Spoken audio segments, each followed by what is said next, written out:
EdYoda, the end of your job search and the beginning of your dream career.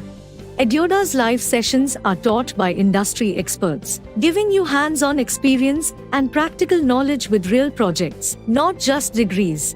EdYoda's industry-recognized certifications will help you stand out in the job market. And that's not all. With EdYoda's exclusive job board featuring 500+ companies, finding your dream job has never been easier. Say goodbye to endless job searching and hello to your dream career with EdYoda. Join EdYoda's student community today and start building your dream career.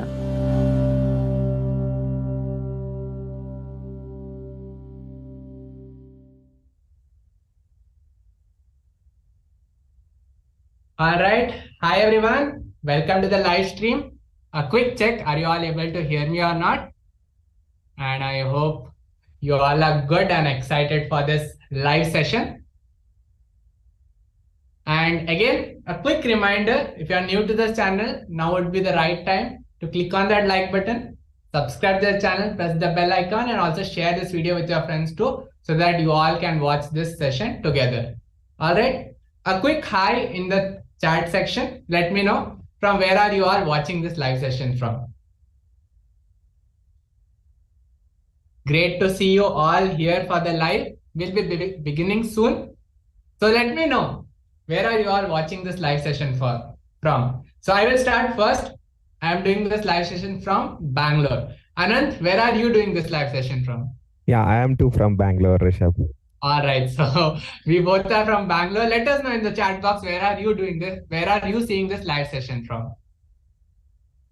And today we'll be having this live session for 2 hours.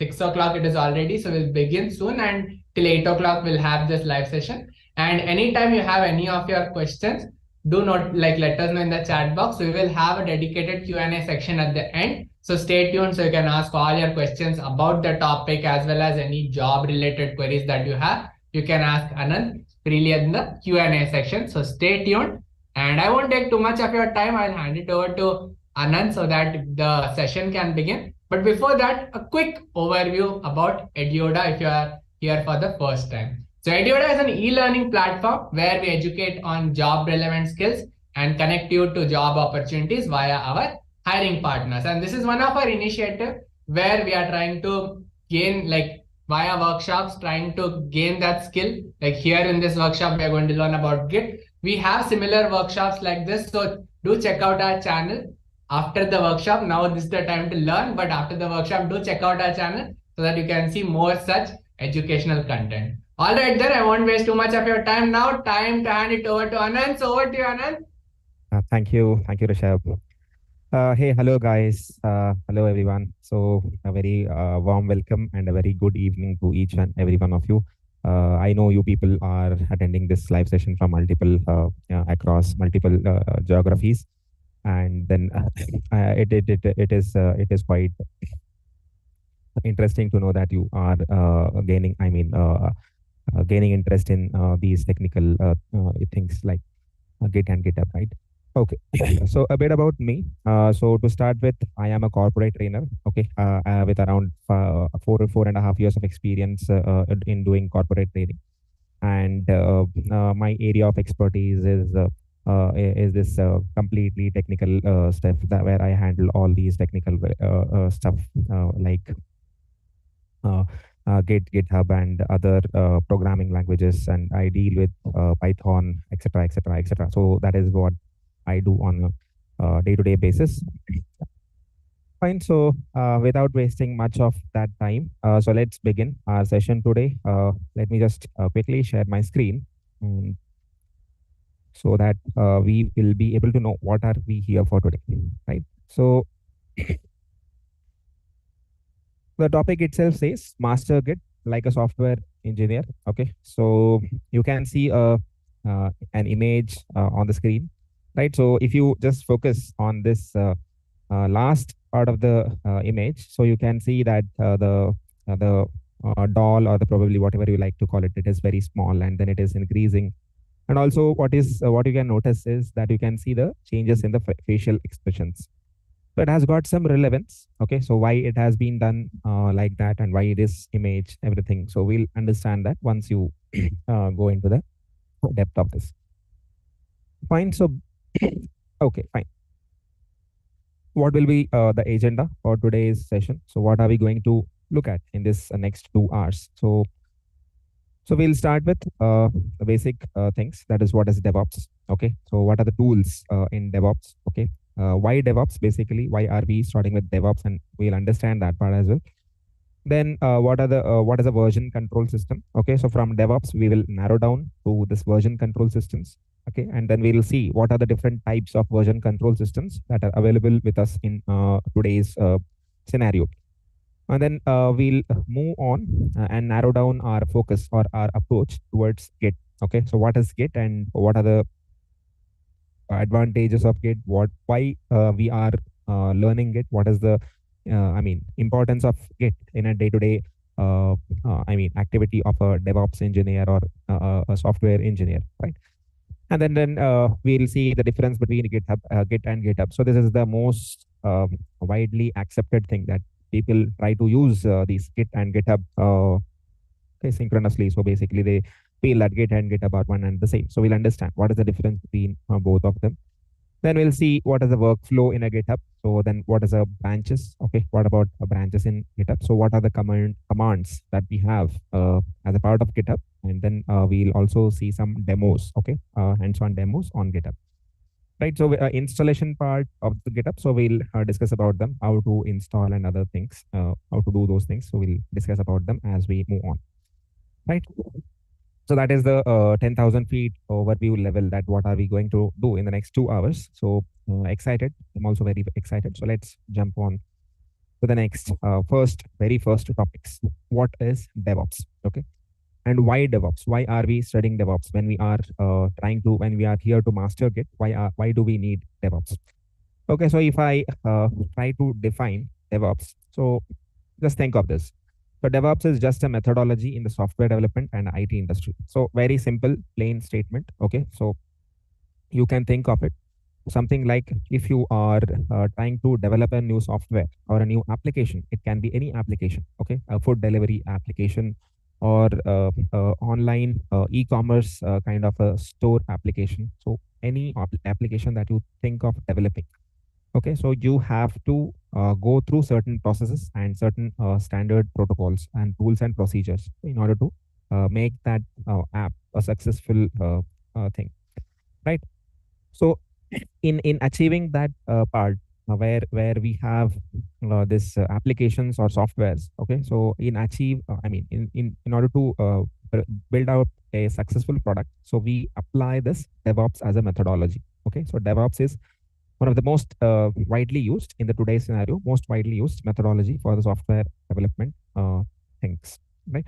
So if you just look at the process, okay, so at the bottom, I can see that there is a process being highlighted here. Okay, you can see like how it goes. So we first start with a plan. Okay, so we start with a plan, and then we, based on the plan, we build some codes, and we build some systems, and then we test those systems. We release certain versions. Okay, we deploy, we update, and we monitor. So these are the steps. Okay, step-by-step process in order to create an application or create a software. Okay, so starting from planning till monitoring the application. So let's say, let's take an example. Okay, so let's say you are building a application, a food ordering application. Okay, so something like a Swiggy or a Zomato. Okay, so in that case, so you will first have to plan. Okay, so you'll have to sit and plan like what are the things needed, what are the features that I'm going to include in that, what are the things that I'm focusing on. Okay, so what is my niche area? Everything has to be planned out. Then I'll go on coding that part. Okay, so initially when I am starting the coding part, so I will be doing a minor code, minor application. It will be not a major application. So I'll have to put in some features, and then I'll test those some features. Okay, and then I'll release those features. So something called as beta testing. Okay, and then I'll deploy it onto some server or some cloud platforms, so that some people can use it and see how the response is. Okay, how that application is performing in a real case or a real time scenario.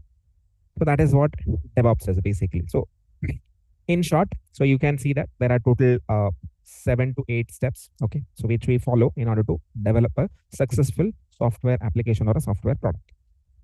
Fine. So now, if you observe closely, the second step of the DevOps is something called as coding. Okay, so where we use some programming language like Python, C Sharp, or any other Java enterprise. Okay, so Java enterprise related programming language. So like that programming language, and we do some coding in order to come with a application.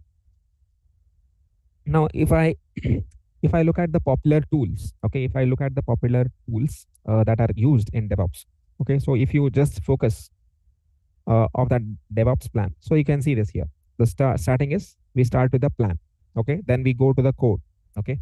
After planning, we code that plan, then we build it, okay, then we test it, then we release that that product or that application. Then we deploy, okay, then we operate, and then we monitor. So this entire thing represents that same steps that we have seen in the earlier slide. But along with that, for each and every step, so there are some popular tools that are being used in this entire DevOps lifecycle process. So see that. If you go to the code part, you can see the most popular tool that is being used is Git or GitLab. Okay, so Git or GitLab. And if you go to build, so you can see some Gradle, okay, then Sonatype Nexus. Then if you go to the testing environment, then you can see some Azure. Then you can, if you go to the release part, then you can see OpenStack or Jenkins. Okay, so that man which is standing here with a icon, so that is Jenkins. Then if I want to monitor, so it is Grafana, okay, or Greylog. And if I want to operate it, so I will operate it either using Ansible or Kubernetes. Okay, so you can see like for deployment also you have AWS cloud solutions like AWS, Docker, etc. But our focus area, okay, today our focus area will be only on the code part. Okay, so why code part? Because that is where the Git comes into picture. So here we are here to master Git, so hence we are focusing only, narrowing down only on that code part.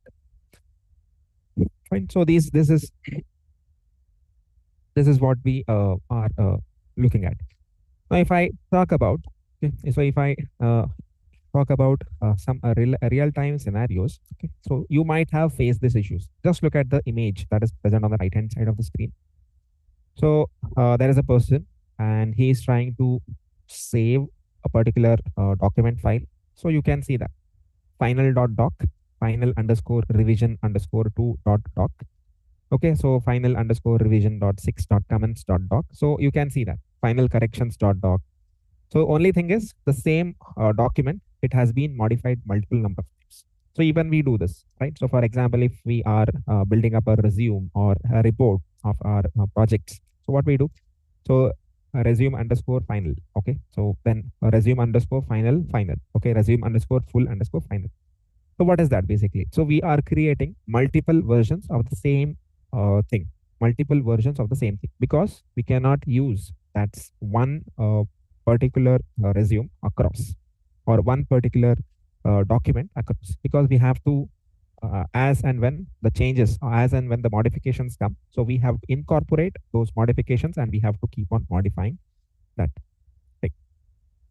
So when this happens, okay, now related this to a application, okay, or a software. Okay, so let's say we are building up a software, so online food ordering software, something like Swiggy or Zomato. So if you think of that, so how it will happen? So initially when you start building, so you will have a limited number of features in that. Okay, so you will have a particular home page, then you will have a display in that. Just I want you to imagine this part. So you will have a home page. So on the home page, you will list all the restaurants that are offering online food delivery. And then if a user clicks on a particular restaurant, and if you order something, the order should go to that particular restaurant, and the customer should receive the order. So that is what you do, right?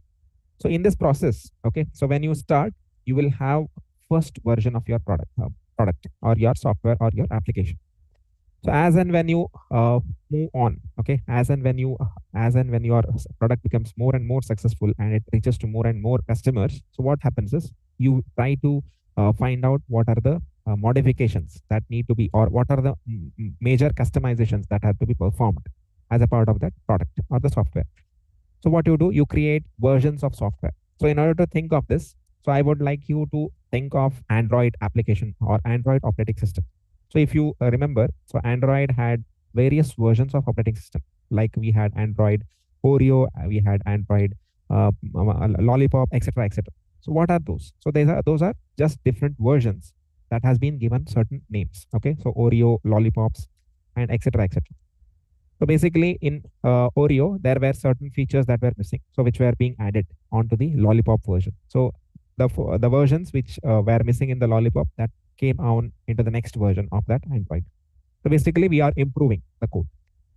So in order to track, okay, in order to track all these things, like starting from the first version of the software till the latest or the current version that you are using in the market. So every particular version has to be tracked somewhere. Okay, so in order to keep a track of this, we use something called as version control system. Okay, so as simple as that, you can see that the example on the right hand side of screen, the image, the final.doc, and then there are multiple versions of the same file being created, and we have to manage that. So why this version control system is needed as in the first place in software development lifecycle? Okay, so the thing is, so you can see that the tracking and the managing of the software codes becomes easy with the help of the version control systems. So it becomes so easy that you can go back to any version. Okay, so let's say you started your application somewhere in 2018. So you can go back and see what were the features that you had provided in the version number 1, and what additional features that you have provided in version 2, which was released in 2020, let's say, and then what was the major additions that has been done in the current version, which is in 2023. The thing is, the tracking becomes easy, and and also the managing of the code. Okay, so how will you manage that? Managing of the code also becomes easy. So you can see here that I have written, so especially for useful, this version control system is especially useful for DevOps teams. Okay, because of the reduced development time and successful deployments. Okay, so let me give you a brief idea. Okay, so see this. When you think of DevOps, okay, when you are talking about DevOps, so DevOps has a philosophy that it is based on something called as continuous integration and continuous deployment.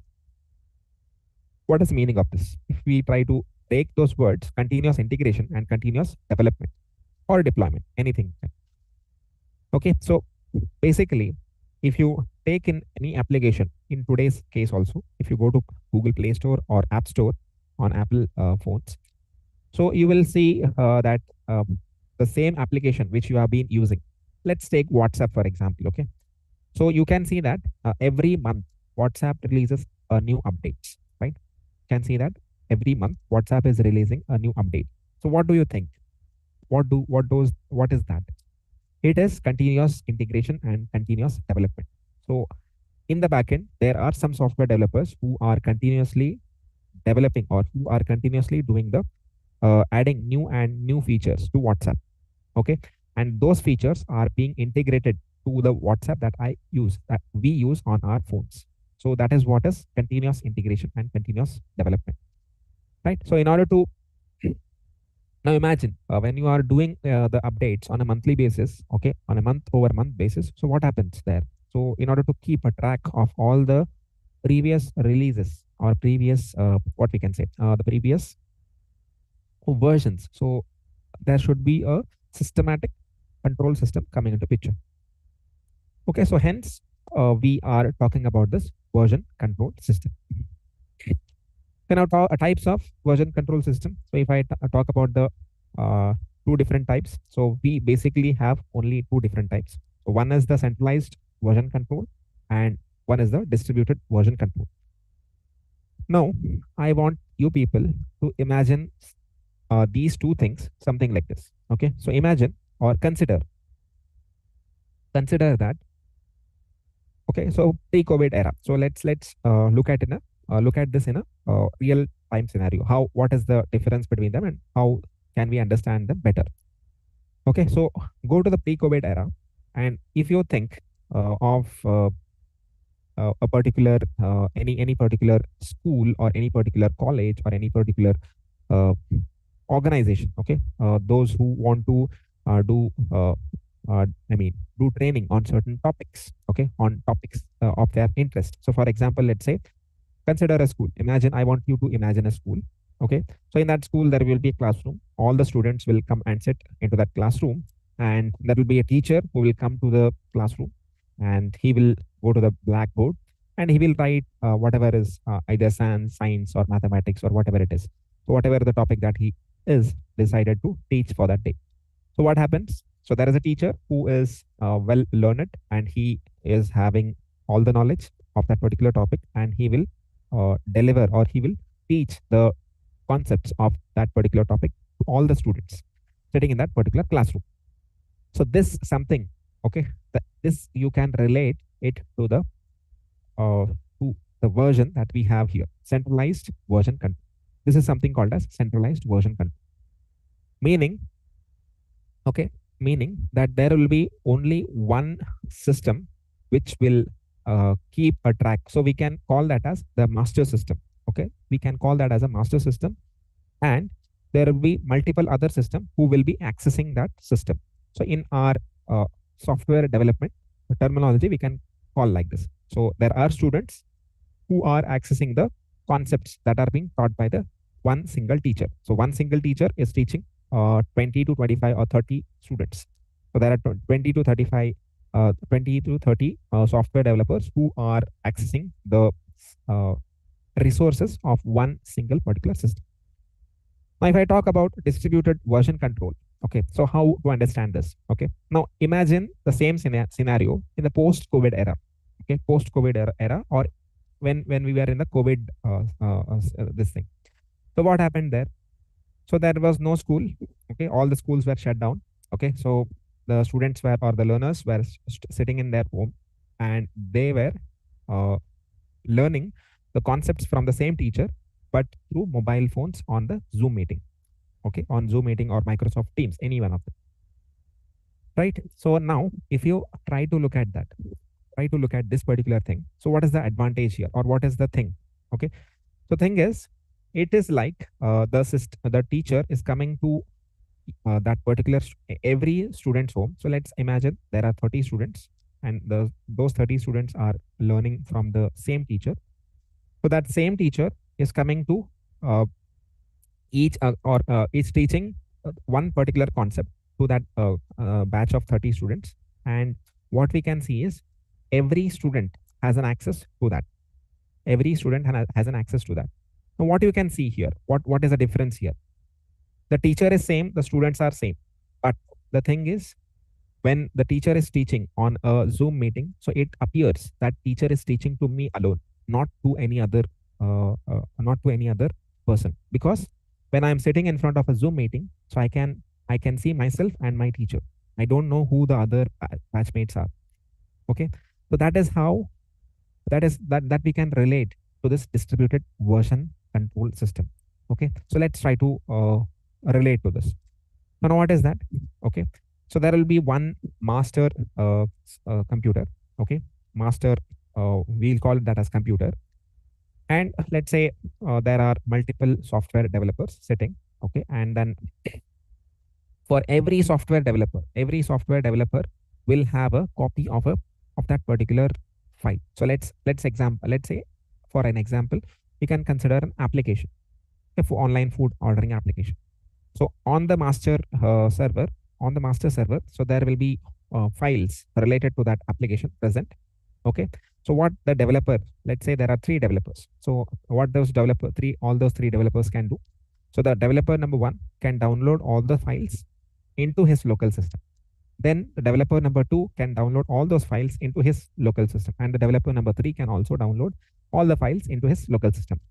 Whereas if you look in the earlier case, it was not the case. So if the developer has to access the application code, so he has to go and do the changes in the master system itself, master computer itself. He cannot download it into his local computer. So that is the difference between these two things.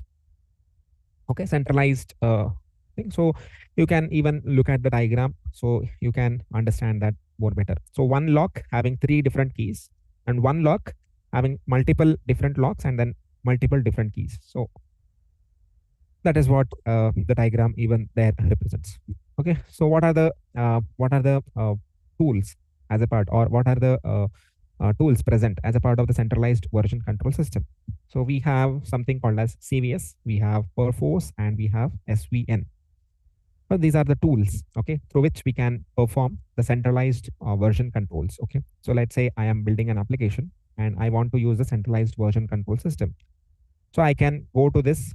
Okay, so either I can have CVS with me, or I can have a Perforce as a tool, and then I can even have a SVN with me, so that I can use them.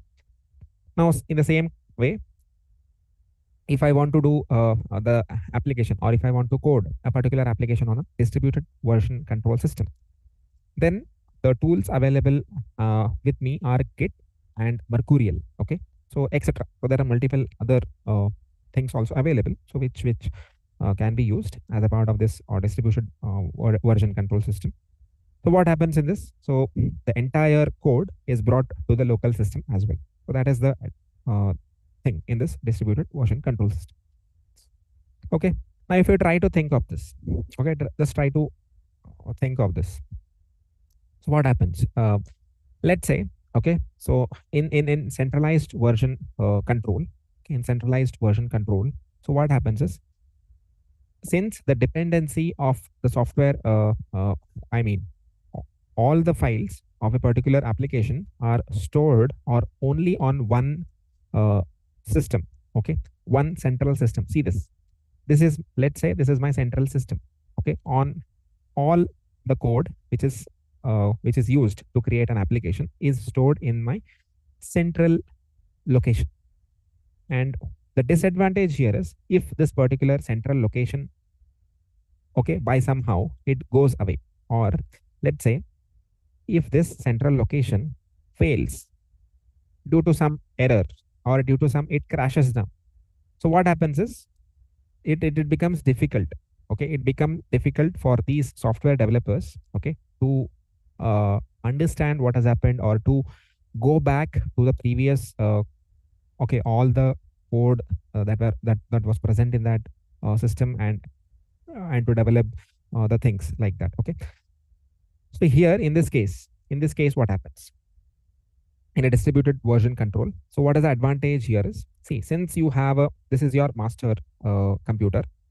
Okay, so since the application files, okay, the source code of this application will be downloaded on each and every local system, even if this fails. Okay, even if this central system fails, so what can happen is, this developer one can again go back and recreate that particular master computer or the master system, so that the application code is intact. So there is no fear, or there is no fear of losing out on the application code. So that is the biggest advantage here. Okay, that is the biggest advantage. See, if I want to give an analogy to this, so let's say the classroom and the students example will take. Okay, so let's say you are in a COVID era, and the students are learning on Zoom meeting from the teacher. Okay, the teacher is teaching on the in some thing, and the student is learning from the Zoom call. Now what happens here is, see, what the student is doing, nobody gets to know. Okay, what the student can even go to any any particular website, and he can either play games, or he can do anything. Okay, that does not have any effect. The student or the teacher does not know about that. Even if the teacher is teaching something wrong, okay, the student will not come to know. Okay, so the student will just because student is busy in some other activity, right? So the thing here that I want to focus is, okay, they both are working independently. Okay, so it is the dependency of these software developers on this master system is very less in case of a distributed version control system. Okay, so hence what happens is, so earlier in the earlier software development era, so what we uh, accepted or what we tried to adopt is the centralized version control system. So due to its disadvantage, that if the system fails, okay, if that central system is itself is failing, so then all the data is lost, all the code is lost, all the source code is lost. So in order to avoid that, okay, we have now shifted towards the distributed version control system. Okay, so that is the main idea for shifting. Okay, and the popular tool, as a part of this distributed version control is Git, Mercurial, etc., etc. Okay, so let's move on. Okay, so see this. So this is your centralized version control system. So imagine that.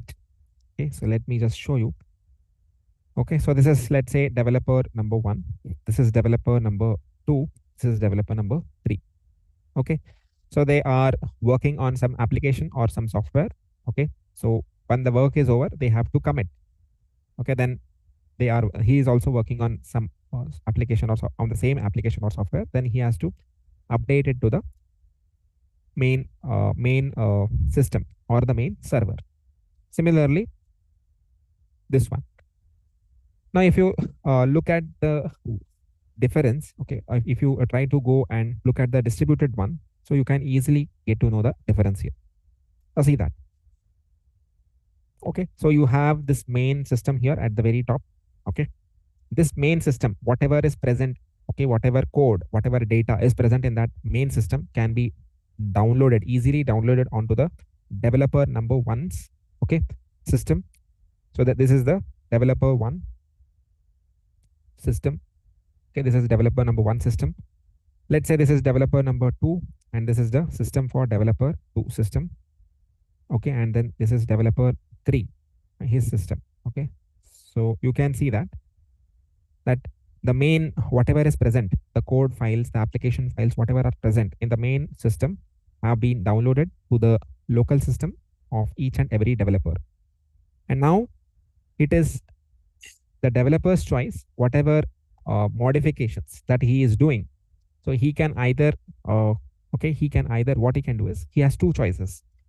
He can either make them in the local repository, and if he thinks that this feature or this particular new addition has to be done into the main system also, so he can even push, or he can even make the changes in the main computer as well, or the main server as well, main repository as well.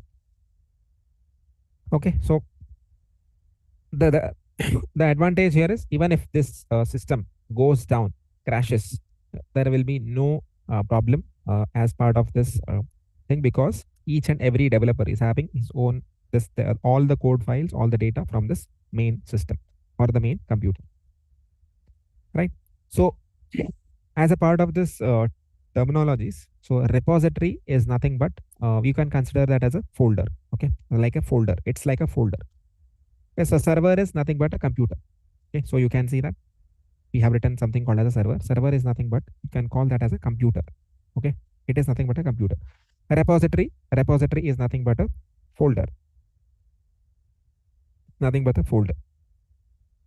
Okay, so working copy or working directory. Okay, working copy or working directory. So we can say that, what is a working directory? So let's say you are working in a particular folder on your local system, or on your machine, on your computer. You are working, let's say, in downloads. Okay, let's say you are working, you have a application, you are creating an application in the downloads folder. So that becomes your working copy, or that becomes your working directory or repository.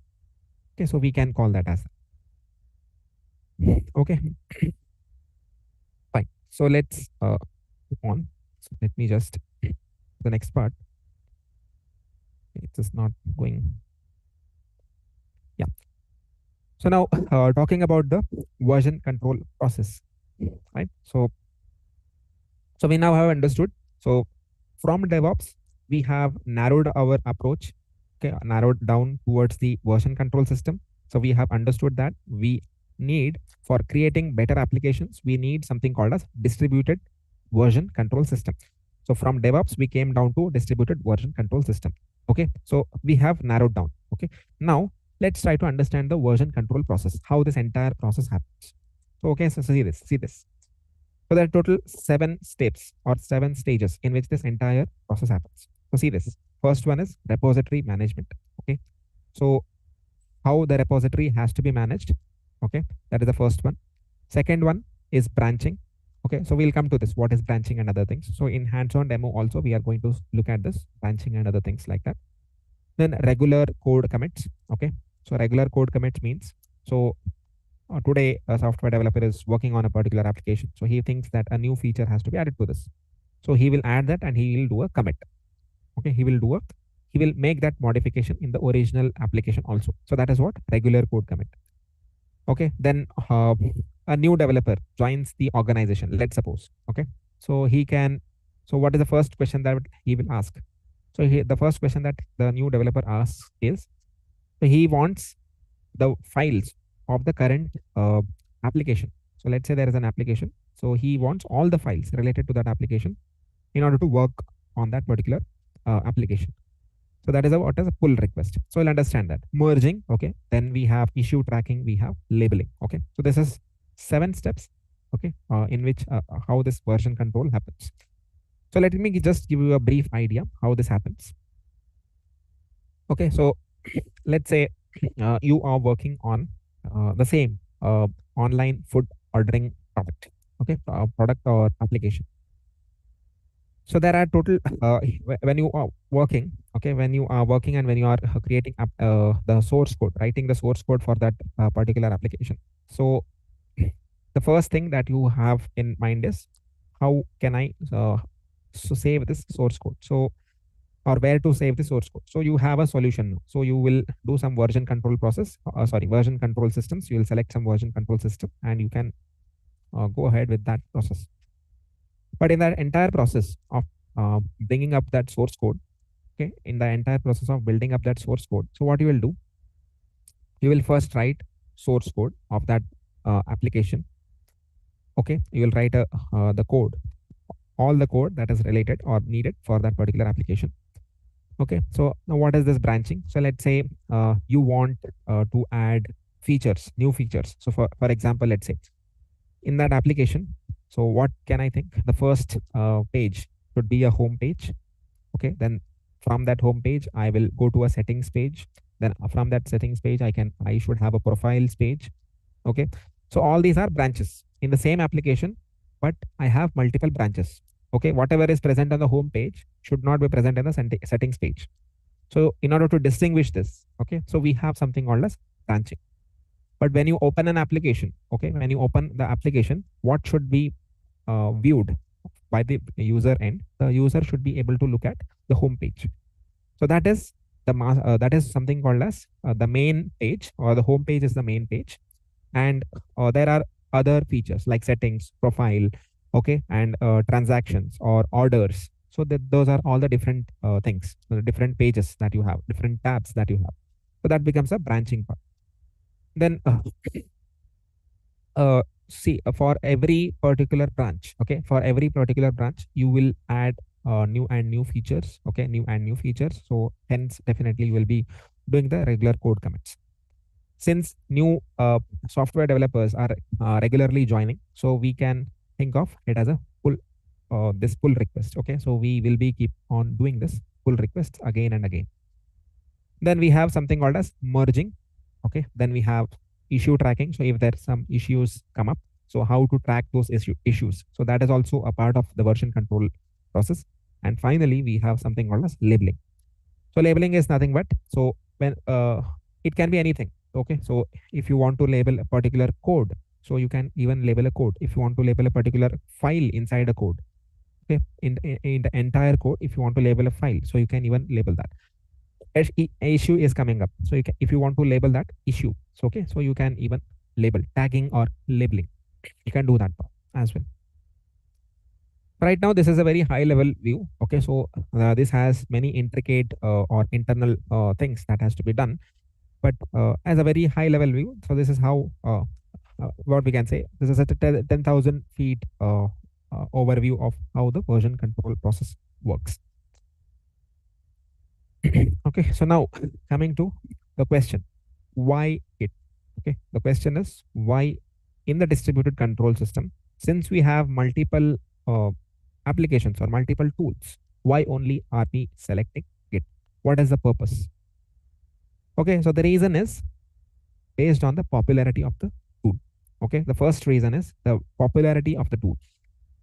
If you just go and do Google search, okay, if you just go and do Google search, which is the most popular distributed version control system, so the answer or the Google throws you an answer as Git. Even if you go to Stack Overflow, okay, Stack Overflow, which is a very common website that software developers use, and if you search for version control system specific questions, so what happens is, what you can see there, an interesting fact that you can notice over there is more questions will be based on this Git. Okay, so which means that the software developer community, okay, the software developer community is widely using the Git as a tool. And what are the, now just think, if entire software community is behind this one tool, this Git, this particular distributed version control tool, which is Git, what can be the reason? Okay, what can be the important features that it is providing? So the thing is, okay, it is easy to use. Okay, it is easy to use. It is quite fast in terms of doing the processes. Okay, then it provides collaboration. Okay, so we can collaborate with multiple developers. So even teams can work on a particular single application. Okay, multiple teams can work on a single particular application, and they can collaboratively do the changes, track the changes, contribute to that application, do anything. Okay, so it is not like one person is going and doing the entire application. No. So let's say there are 100 people, so from multiple teams, okay, and they are focusing only on one application, online food ordering application, so they can do that. But the thing is, these are the main advantages or the features. Okay, these are the main features that Git provides over any other tool. So the popularity that Git is gaining, even in the recent years, if you just check what is the popularity in 2023, so even you can say the graph is rising. Okay, so more and more people who are coming to this version control, they are adopting this Git as a main thing. A bit about history of Git. Okay, so why and from where this Git came into picture. Okay, so if you see that, okay, the term Git. So what does that Git stands for? So at the bottom, you can just check that. You can check this at the very bottom. So let me just show you. See this. G stands for global, I stands for information, and T stands for tracker. So that was the main name of that Git. So in short, we call it as Git, but the actual thing is global information tracker. We call it as acronym name. When it all started in 2005. Okay, so this person, you can see an image here. Okay, so this is called this person is Linus Torvalds.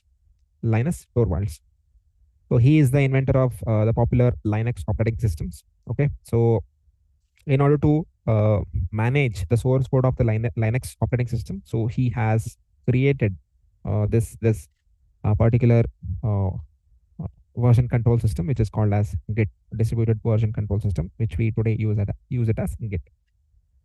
Okay, the initial, when it was started, what were the features or what were the goals? With what did he start in mind? So the first thing is speed.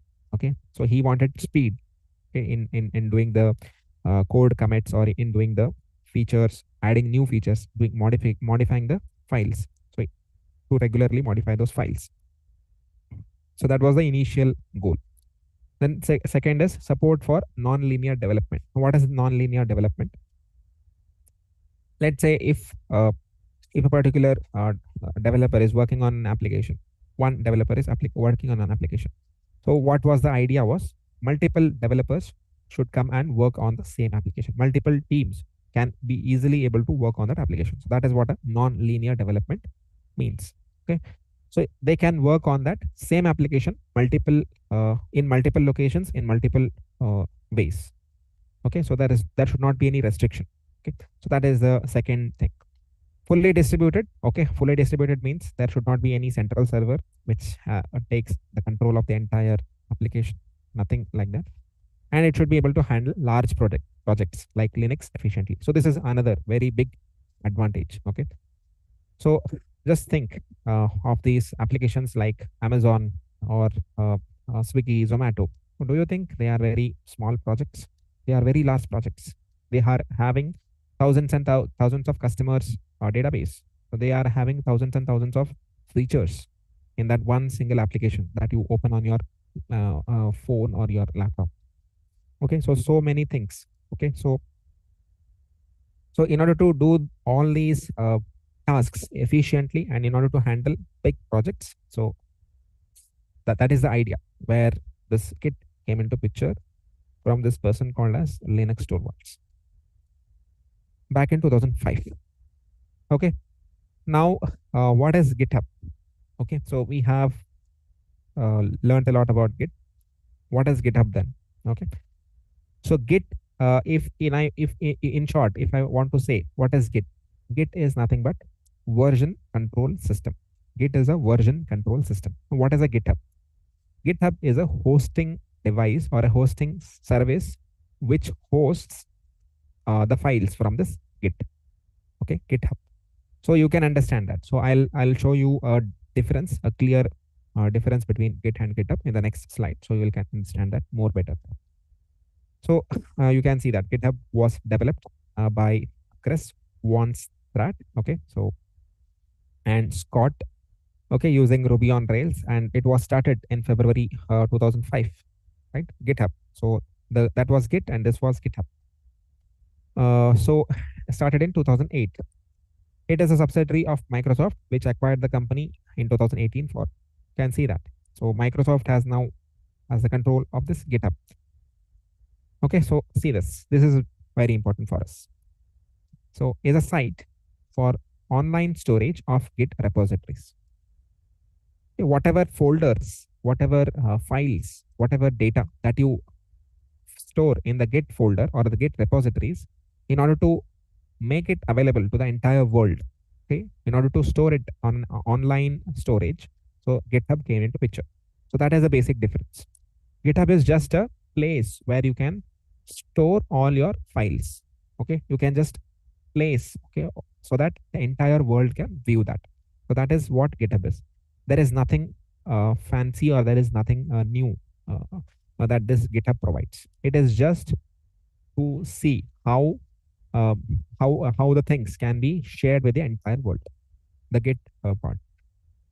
So you can get free space. Okay, you can get free space for open source projects, or you can pay for even private projects.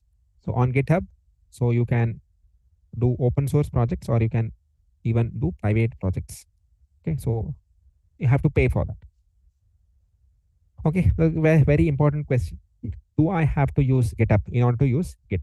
And the answer is no. Okay, because Git can even be used locally on your local system. There is no necessity of GitHub in order to use Git. Git is independent. GitHub is totally independent. So there is no dependency. As I told you, Git when you are using Git, you can use it only on your local system. So if you want to make that whatever things, that files that you are creating, if you want to make it available to the entire community or to the entire world, then we go for GitHub. That is the place. So you can see that, read those things. So you can use Git completely locally. Okay, locally on your local system for own purposes. Okay, so that is three things that I have listed out there. So what is the difference between them? Okay, why do you not need GitHub in order to use Git? Okay, so the next one. Okay, the next one is difference between Git and GitHub. So by now you might have got an idea. Okay, what is the difference between Git and GitHub? Okay, right. So it's very simple. Git is an independent entity. GitHub is an independent entity. Okay, so there is no relation between them.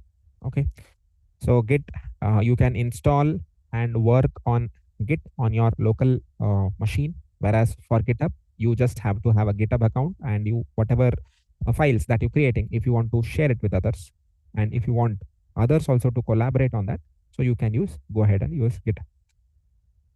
Okay, so you can see this Git. It was first developed in 2005. Okay, and it is used. This is very important. Okay, Git is installed and maintained on your local system rather than on the cloud. So if you want the things to be on cloud, then you should go for GitHub. Okay, GitHub is exclusively cloud based. So if I want to define GitHub in a what we can say in a more conventional traditional way, so we can say that GitHub is designed as a Git repository hosting service. Git repository hosting service. Okay, so that is a more technical definition that we can say. So at the very bottom, you can see the difference quite crystal clear written. So Git is a high quality version control system, and GitHub is a cloud-based hosting service. So do not use this term in interchangeably. So they are totally different from each other, right? So they act in total difference with each other, right? Sorry for that. Okay, so I think enough of this theory part. So we have understood a lot of things. Okay, so we started with DevOps. Okay, so in order to understand or in order to master Git, we understood first what is DevOps and why do we need DevOps. So from DevOps, we came to know that Git plays a very important role in DevOps. Okay, so in summary, if I want to conclude what we discussed till now, so what I said is, so we started with DevOps, and then we understood that Git is a part of that DevOps. So we narrowed down from there to version control. Okay, then we narrowed down to distributed version control, and we understood what is why Git is important in that distributed version control systems. Right. So let's start with the installation and the downloading of Git. So the downloading and the installation part, all the things will be available in the description part of this. Okay, so you can just check the description of the video, and then you can find the links, so where to find downloads and other things. So I have given there the installation links and downloading links and all. Okay, fine. So let me just open up the Git bash, okay, the terminal, and share with you, right? Okay, so just check this. So right now I have this Git bash, which I'm using on Windows system. Okay, so if you are using a Linux operating system, so it will be, you have to use a terminal, okay, the Linux terminal. And if you are using Mac, then also you have to have that terminal. Okay, so the link for all those, how to download that things, you can find it in the description of the video. Now, what is this? Okay, so this is a Git bash where I can run all the Git commands. So we'll be looking at some of the popular Git commands, and we'll be looking at how to use them as we go along. Okay. So, so this is I am right now in my terminal. So let me just write the first command, which is ls. Okay, so ls is nothing but it's a used to describe what are all the different folders present on my system. Okay, so I can see some already present folders. So you can see their app data, extra.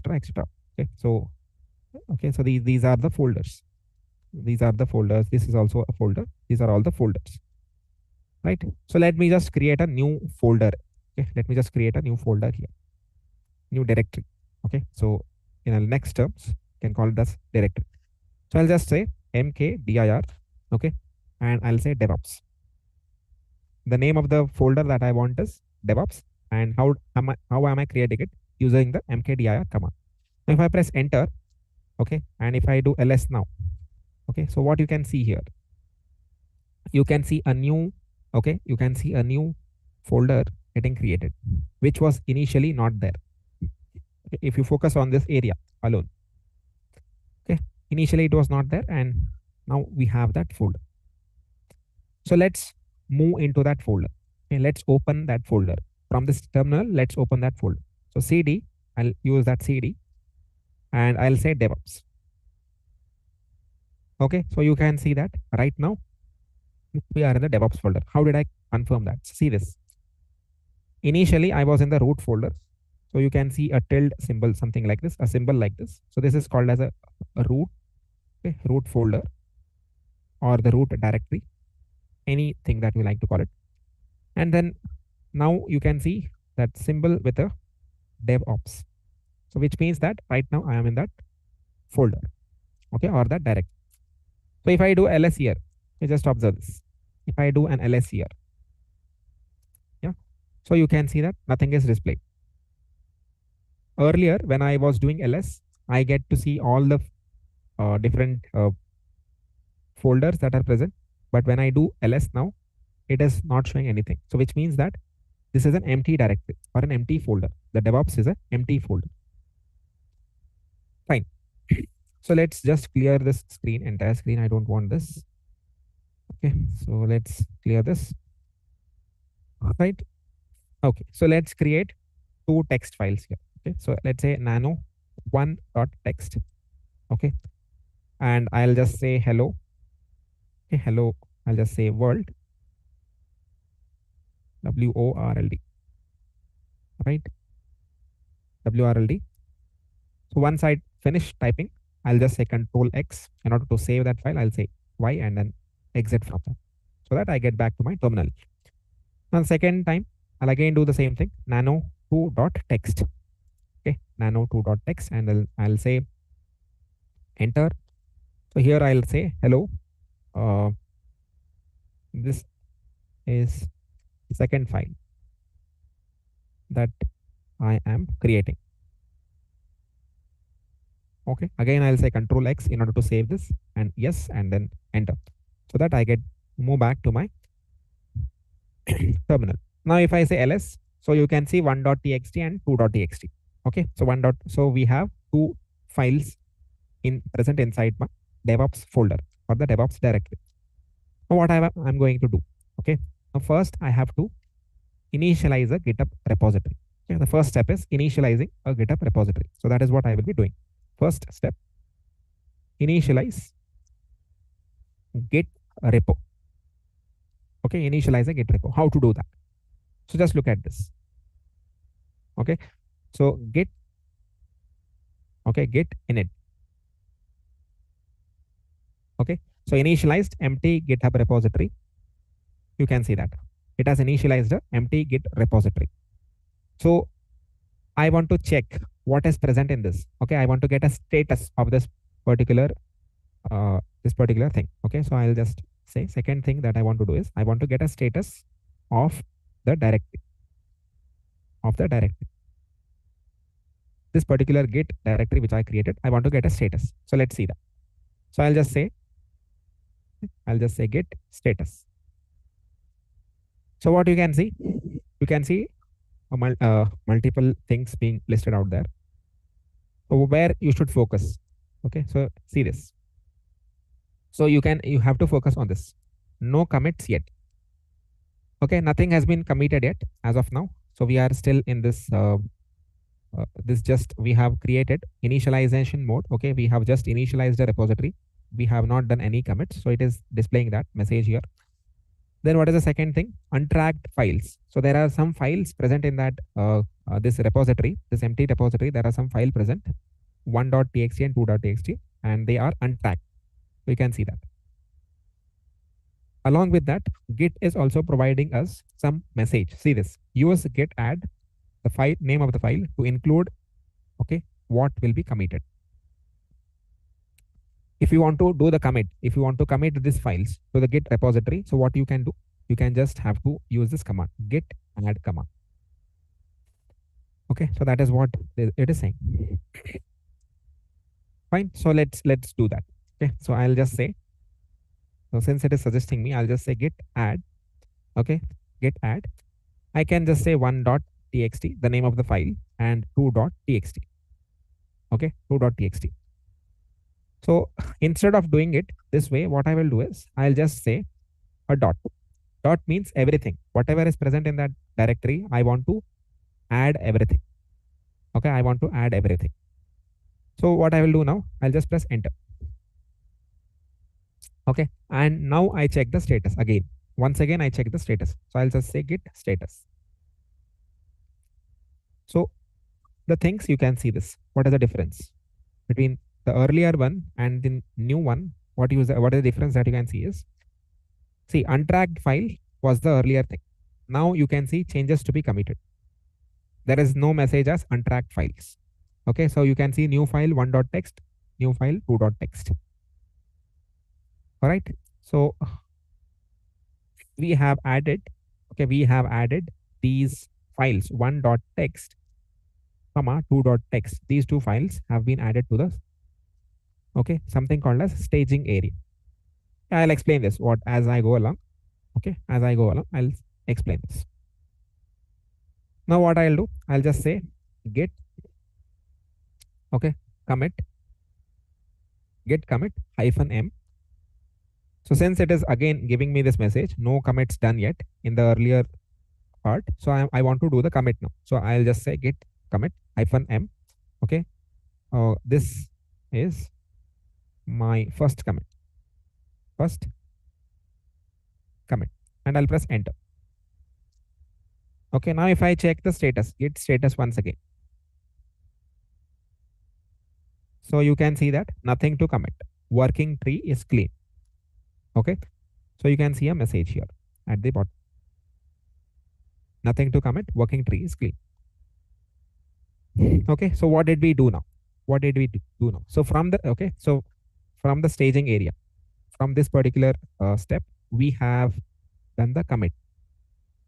Okay. Now what happens is, now all the files that 1.txt and 2.txt are available in my local repository. Okay.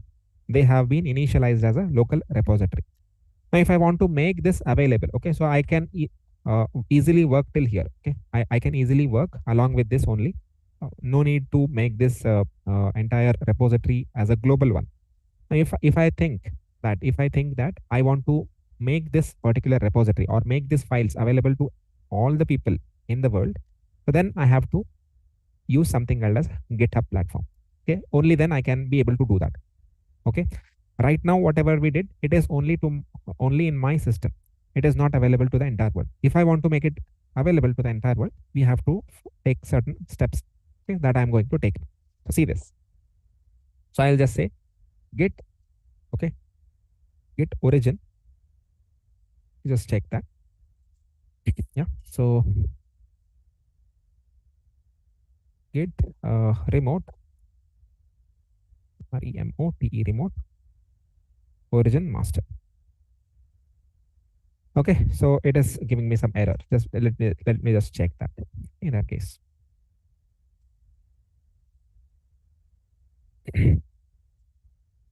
Yep. So what I need to do is I'll just clear, let's say. Okay, so I'll just say git remote add, okay, origin. Git remote add origin. Now since I want to make this 1.txt and 2.txt available to the entire world, what I need to do is I need to first have to go to github.com. Okay, so first I need to go to github.com. Let me just show you. Yeah. Okay, I need to go to this github.com and I need to create a new profile here. Okay, I have to have a profile. So you can see this. This is my profile, right? And in this, I can create a new repository here using this new button. Okay, I can see a new button here. So using that new button, I can create a new repository. I will say new repository. I'll give a name. Okay, something like DevOps. Okay, -course. Okay, DevOps hyphen course, and then you can see that this repository is selected as public. Okay, so anyone on the internet can see this repository. Okay, so when you choose to commit, then I just skip everything and just go to create repository. Go and say create repository. So when I create that repository, what I am interested here is this link. Okay, I want this link. So what I do, I copy that link. Using this copy button, I copy that link. And then I go back to my Git terminal. Okay, Git bash terminal. Okay, so I'll write this command, git remote add origin. After that, I'll paste that link. Okay, I'll paste it, my link. So what did happen? What did just happen? Okay, so you cannot see any output being displayed over there, but what did just happen? So using this command that we have written there, it is trying to establish connection with the github.com. Okay, my computer is establishing a connection with the github.com. Now, in order to move those files, in order to add those files to this particular GitHub repository that we just created, so what I need to do is I need to say git push, okay, origin master. Git push origin master. Enter. Okay, so it will ask for a few permissions. So let me just minimize my window. So whatever permissions it is asking, you just have to give that. Okay. So I have just granted all the permissions. Okay, I have just granted all the permissions. So you can see it has done some things. Okay, so you can read all these things, which is of no use for us. Let's go back to github.com. Okay, so where we have created this DevOps course as a create. Let's try to refresh the page. Now what I can see is whatever files that I have created on my local system are now available on this GitHub repository. Are now available on this GitHub repository. See that 1.txt and 2.txt. Right. And now let's go back to our terminal. Okay, so this is the process. Okay, so till now what we looked, we initialized a GitHub repository, then we created some files in that repository, then we added that files to the staging area, then we moved those files onto the GitHub. Okay, so using these commands. Now what is the next step? Let's say I want to add a new file. Okay, I'll just clear everything out. I want to add a new file. So let me just create. Right now I can see that there are only two files. Okay, 1.txt and 2.txt. There are only two files. So I create a new file. I'll say nano 3.txt. And I'll say this is my third file. This is the third file. Control X. Okay, now if I do ls, I can see 1.txt, 2.txt, and 3.txt. But if okay, what I want to do, I want to add this file number 3, which is 3.txt to my GitHub. Okay, to my GitHub repository. So how will I do that? So you just have to say, first you just have to say git status. Okay, so when you say git status, so you will see same message. Okay, the earlier which we had seen for 1.txt and 2.txt. See this untracked file 3.txt. So it is also suggesting us git add. Okay, so let's do that. Okay, so let's say git add 3.txt. Okay, now if I do git status, so you can see it has been added to the staging area. Okay, now if I want to do the commit, so I'll just say git commit -m. Okay, adding third file to my repo, GitHub repo, and then I'll press enter. The next, what I'll do, git push, okay, origin master. Git push origin master. Okay, now if I go back to my GitHub repository, okay, so just check this. Just check this. So I can see 1.txt. This is my first commit. This is my first commit again. So if I just refresh this page, so I can see that the third file is also being added to the GitHub 3.txt, and whatever message that I have given in the commit, adding third file to my GitHub repo. So it is appearing here.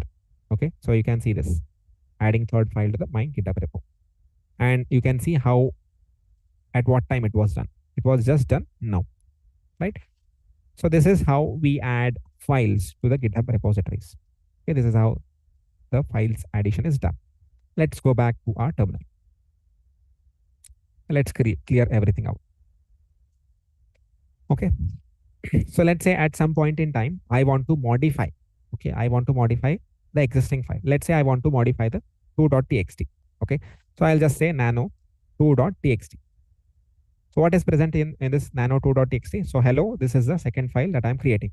That is present. So what I do, I just remove everything. Okay, I don't want this. This is second file. Okay, so let me just do that. Yeah. So let me just remove this, and I'll say hello. This is DevOps. Exclamation. Okay, hello, this is DevOps. Control X. Okay, press Y to save it. Now if I do ls, so I can see 1.txt, 2.txt, and 3.txt. But if I check git status, okay, if I check git status now, so you can see that the status is telling me what is there. The changes not staged from the commit. Okay, modified, you can see that the status also. It is not showing me untracked. Okay, it is not showing that error as untracked. It is showing me I have modified 2.txt.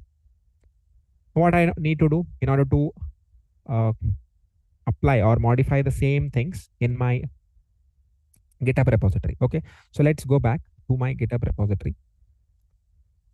Okay, and check what is present in the 2.txt. So if you just check, okay, the same text is present. See this. Hello, this is the second file that I'm creating. The new content that I have added, it is not yet reflected here. So in order to reflect this, I have to again do the commit and I have to push. So let's do that. Okay, see this. I just say git add. Okay, dot. Then I'll say git status. Okay, then I'll say git next command that we have is git push origin master. Everything is up to date. So I have missed one step. Okay, so let me just do it again. Okay, so git status, if I do, so modified, I can still see that modified 2.txt. So after this I have to commit. Okay, so git commit -m. Okay, so modifying modifying modifying second text file or second file, modifying the second file. Okay, then I'll say git push origin master. Now enter. Okay, so it has done something, and let's go back and check our GitHub repository. Okay. Okay, so I'll just go back and I'll say refresh here. And if I check 2.txt, so see this. Whatever changes that I have done on my system, it is now reflected on the GitHub repository as well. So this is DevOps. Okay. Earlier, it had some different text here. Now it has a different text. Okay. So that is how. So you can see that the commit message modifying second file. So the commit message that we have given there. So it is also present here. Okay, let's go back to our terminal. Okay, so at any point in time, if you need, okay, let's clear this. At any point in time, if you need help about anything, so you can just type git help. Okay, so you can see. So what this command does, this command gives us the help in 5 different parts. Okay, so let's understand that. What are those 5 different parts? So understand, just try to see this. Okay, so the first part here is all about initialization. This is the initialization help that is required as a part of initialization. The second part that we have, okay, so that is all about, okay, that is all about creating and modifying files. Creating and modifying files. Modifying the files. The third thing that we have here, okay, the third set of examine the history, there is all about, okay, that is all about checking the status or checking, yeah, basically it is checking the status. So we get to see using these commands. So bisect, diff, show status. So we get the status of that particular directory, okay, or the repository. So what is this? Okay, so these are the commands. These are the commands which are there in order to we can say as extend the repository. Okay, extend the repository. And finally, you have these commands for collaboration.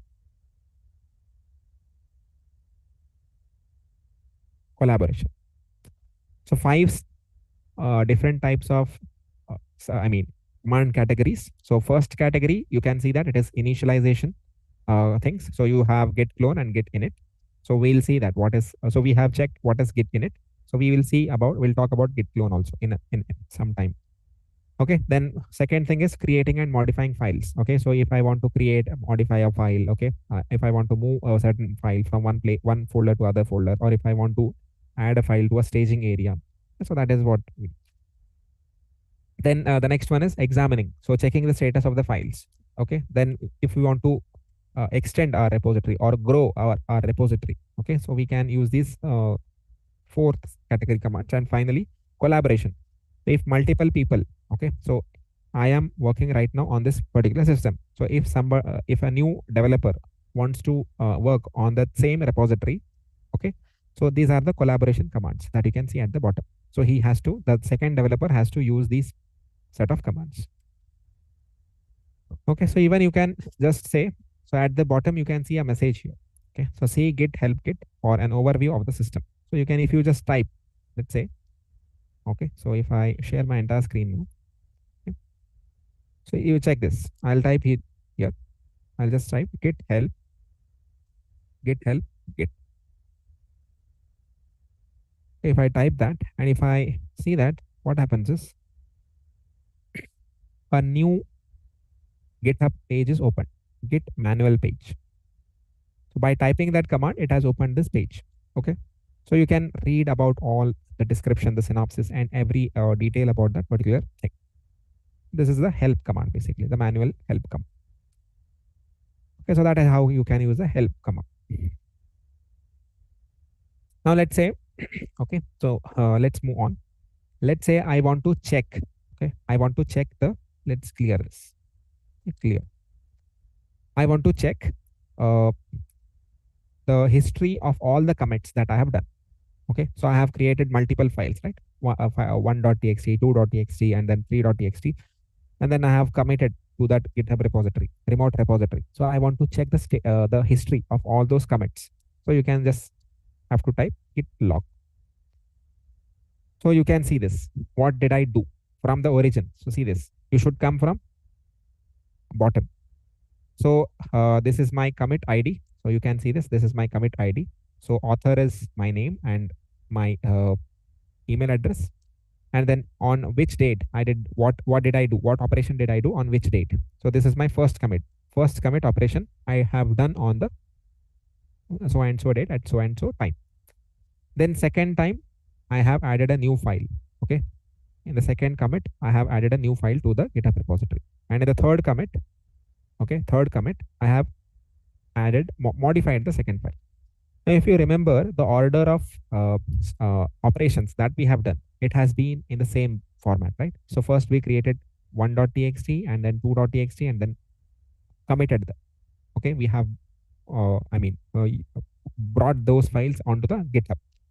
Then we added a new file, third 3.txt, and then we modified, and then we saw them as had seen the modifications in the GitHub also. So that is how you can check the order. Right? Okay.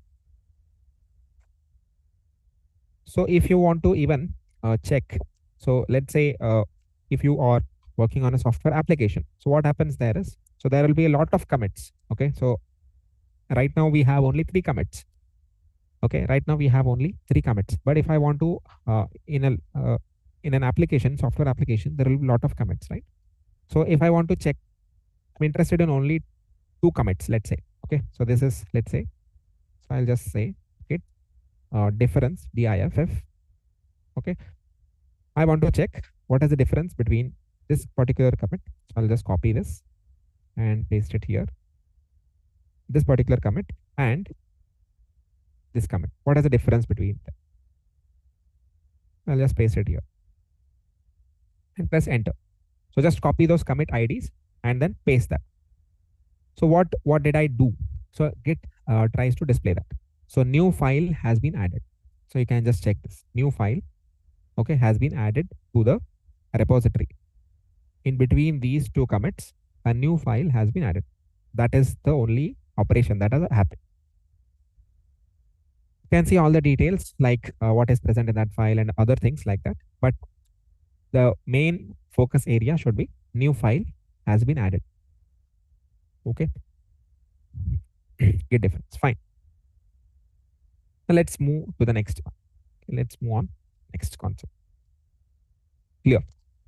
Okay. Now let's say, okay, let's say, say right now I am working on my system. So I know what are all the local repositories and I know all the remote. Let's say I hire a new developer to my team. Okay, I hire a new developer to my team. So since the developer is currently working on this particular software that I'm working on, so I have to provide him all the files, right? So I'll just say clone this particular repository. Okay, clone that repository.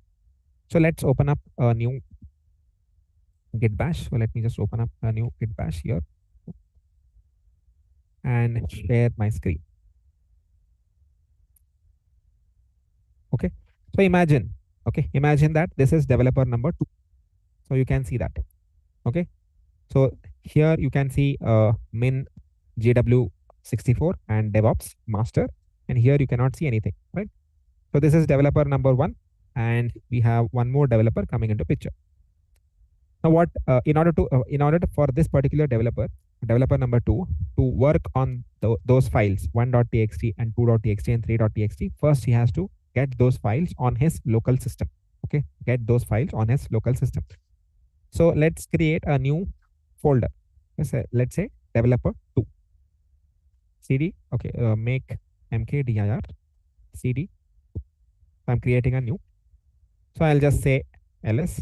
So you can see, okay, if you just scroll up, you can see that a new cd2 folder is created. Okay, so that developer 2 wants to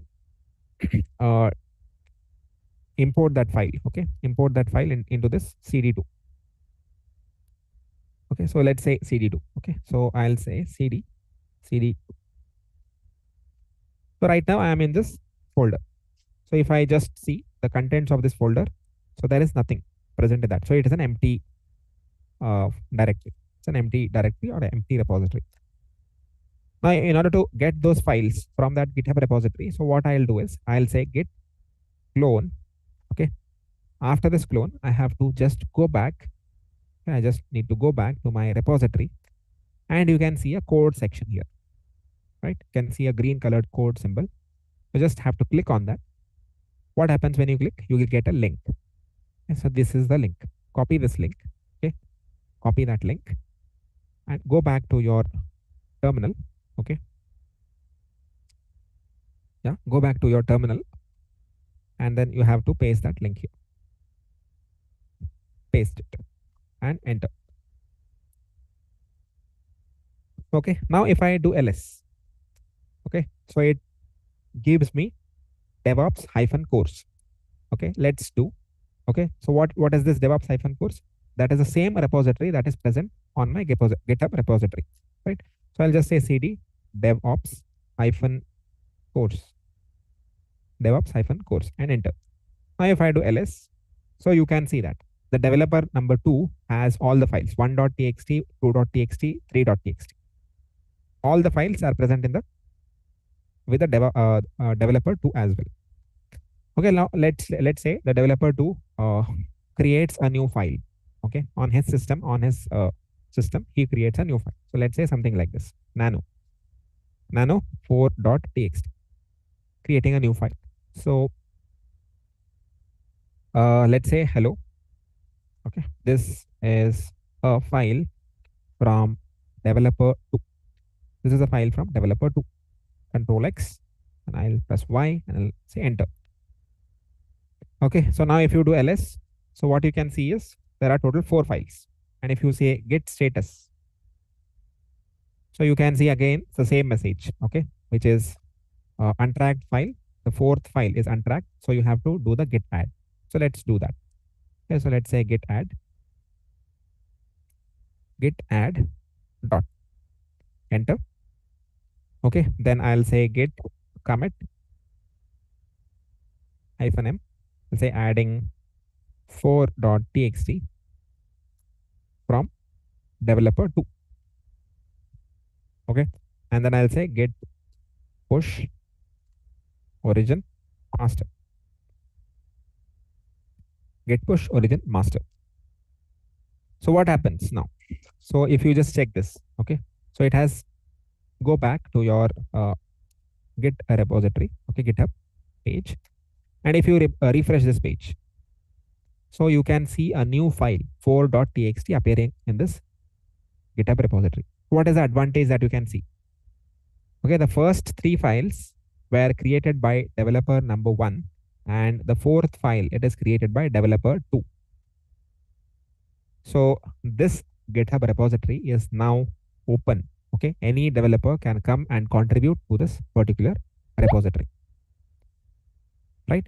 So that is the advantage of this distributed control systems. Okay, now let's go back to our terminal. Okay, so this is my terminal of developer number 1, and this is my terminal of developer 2, right? So let's see in this developer 1. Okay, let's see. So this is, let's say, ls. So there is one important thing that you can notice here is when I do ls. Okay, when I do ls. Okay, so in the developer number 1, this is developer number 1. So in the developer number 1, there are only 3 files: 1.txt, 2.txt, and 3.txt. But if you check the second developer, okay, if you just check the second developer, so there are total 4 files ls. If I do, so you can just see there are 4 files. So now if the this first developer wants to get that newly added file, okay, by the developer number 2, okay, if this particular first developer wants to get that, so how can he do that?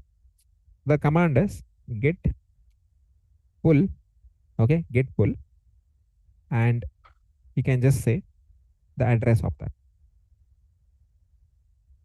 Copy this address, go back, or he can also even say git pull origin master. Git pull origin master. Press enter, and now if you just check, the first developer is also having 4.txt. Okay, so that same repository is available with developer 2 as well, and the same repository is available with the developer 1 as well. So that is what is distributed version control system. And your original GitHub repository is intact.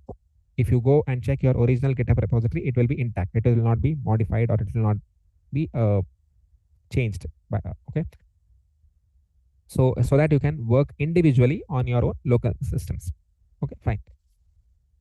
Okay. So let's say clear. I clear everything. Okay. So now let's look at something interesting, very interesting. Okay. So see this. Let's say I am working on an application. Okay. I am working on a particular application. Okay. Before that, I want to show you something else. Okay. So let's say I open up one more terminal, git bash. Okay. So now what I want you to observe here is, so there are 3 developers coming into picture. See this. So this is developer number 1. Okay, this is developer number 1, this is developer number 2, and this is developer number 3. So let's say I'm hiring one more developer. So this is 1, this is developer 2, this terminal represents developer 2, and this terminal represents developer number 3. Okay, so let's say this particular developer, okay, which is the third developer, he comes and he just says here something like this. Okay, so let's say mkdir, okay, mkdir, and he creates a new folder, okay, HELL, hello, or let's say developer 3, folder name is developer number 3. So then ls, so when you do ls, you can see there is a new folder developer 3 getting created. Okay, so what we do just have to now developer 3. Now if I do ls, I cannot see anything. Now let's say this developer number 3 creates a file, okay, nano4, okay, nano4.txt, and he writes in some message, okay, so something like HELLO, hello. Okay, so HELLO, hello, and this is developer number 3, okay, writing this file, right, writing this file, and you can just say Control X, okay, and then finally Y to save it. And if you just now print ls, so, okay, sorry, ls, okay, ls, so you can see 4.txt. Okay, so I should have given it as 5.txt. Let's say I create one more time. Okay, so let's say nano, okay, nano5.txt. Okay, so since we have already used 4.txt, so let's create 5.txt. Okay, so let me just first remove that file. Okay, if I do ls, I have 4.txt. In order to remove that file, I'll type rm-r. Okay, then and the name of the file .txt. What I can see is that it is now deleted. It will be now deleted. Okay, I want to create a new file. So nano 5.txt, and let's say hello. Okay, this is this is developer 3 from the site, and Control X, save, sorry, Control X, save it. Okay, and if you now do ls, you can see 5.txt. Okay, so just see what I want you to show here is, if I try to, okay, if I try to push this 5.txt, so I'll just say git status. So when I say git status, it is giving me an error. Just check that. Git status, or even if I try to do something like this, git add, okay, git add dot, so I get a fatal meaning error, not a git repository dot git. The reason why it is giving me this error is that what is the thing that this developer has done is, okay, so this developer, he has not cloned that repository, that GitHub repository which we created. He has not cloned it. He just started creating some files and he just started working on those files. He did not clone it. So that till the time you clone it, until you clone it, you cannot commit anything, or you cannot add or contribute to that GitHub repository that we have created. Any new developer cannot create that or cannot contribute to that part. Okay, so just think, this is logical. I want you to think on this, right? This is logical. This makes sense, right?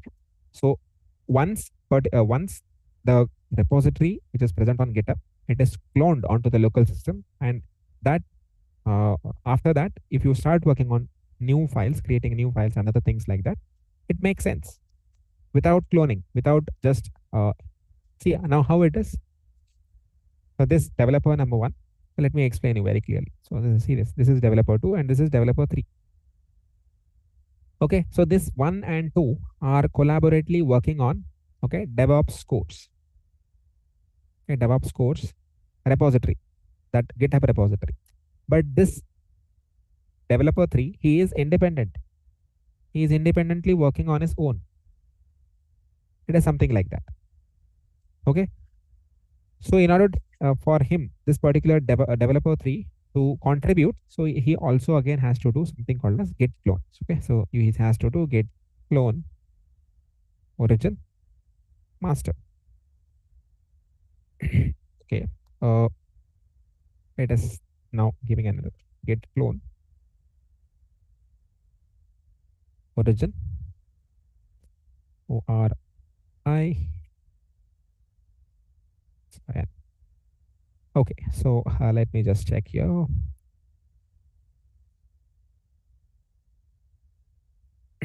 Yeah. Git clone. Okay, so okay, git clone. I need to give the link. Cannot give original master. Right. So I'll just copy this link and then I provide it inside my developer number 3's. Right. Okay. Now if I do ls, okay, so I can see fi.text and DevOps course.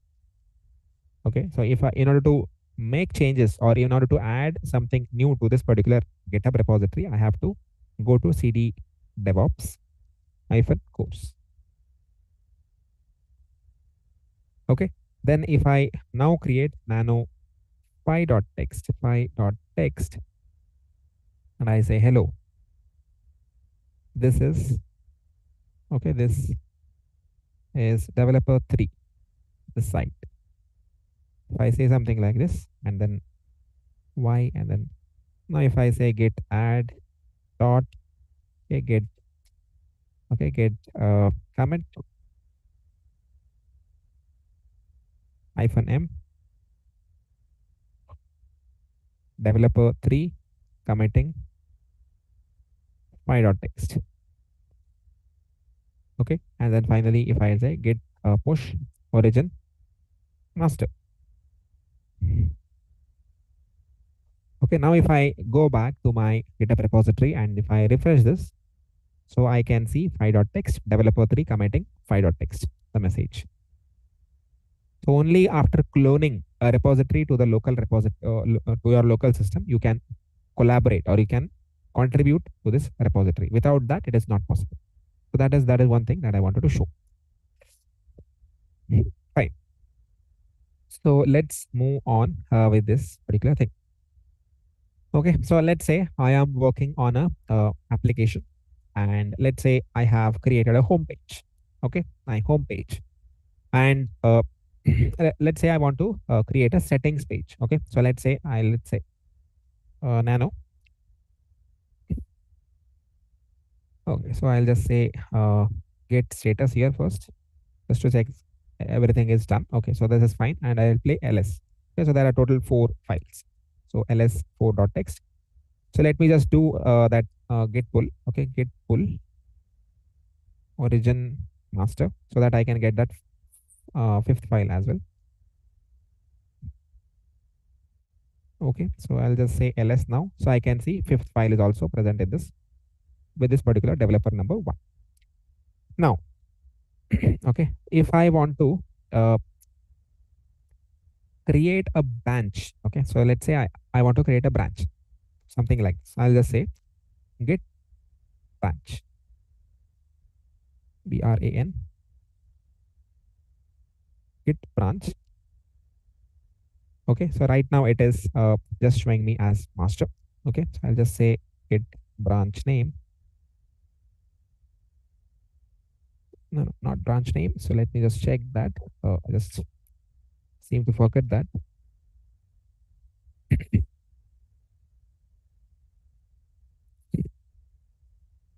Yeah, so just branch, git branch, and then you have to give the name of that branch. So let me just give it as settings. Okay, the name of the branch is settings. Okay, now if I do git branch, sorry, git branch. So you can see a new branch is being created. The one that I have just now given here. See this, settings. The name that I have given here, that is created. Okay. So if in order to delete a particular branch, okay, in order to delete a particular branch, git branch. Okay, nch -d. I'll just say settings. Sorry, settings. Git branch -d settings.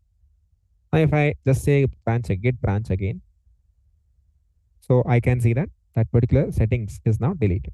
So this is how we create a delete a branch. So why do we need branching? Okay, why do we need branching? The thing is, let's say you are working on the home page. Okay, so you have an application, and on the home page you want to display certain things. Okay, and there has to be a settings page, or there has to be a profile page also in your application. So that has to be different. Okay, so whatever I am seeing on my home page and whatever I see on my profile page, that those two has to be different things. So then what I will do is, whatever is my home page, I will do that on my master. So you can see that, and always see this master everywhere, right?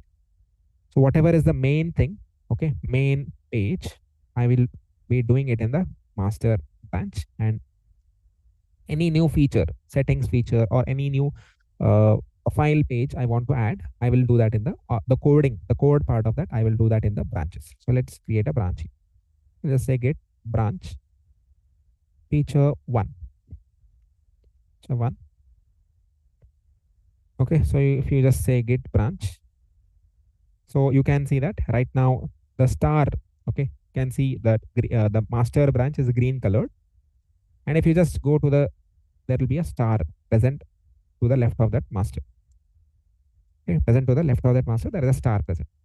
Now, if I want to move from master to feature, I will have to say, okay, the command that I have to use is git checkout. Okay, checkout feature 1. And it says, see this, switched to branch feature 1. So it gives me that message. Now, if I just check, okay, git branch. So you can see the feature 1 is green colored. Okay, green color is now feature 1. Master is not feature. Now let's say I create a new file here. Okay, so let's say nano. Yeah, so what is that? Let's clear this first. Okay, so I'll say ls. So I have 5.txt. So I create nano 6.txt. So I'll say this is a branch file or feature. This is a file for feature 1. So 1. Control X. I'll say Y. If I do ls, I can see 6.txt. If I do git status, so I can see that 6.txt is an unpacked file. Okay, so in order to add this 6.txt to my GitHub repository, so I need to do git add dot git. Then I need to say git commit -m. Okay, so I'll just say adding 6.txt to feature branch.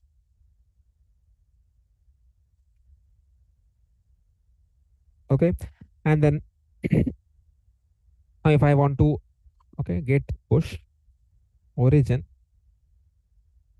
feature 1. So this time, just look at the thing.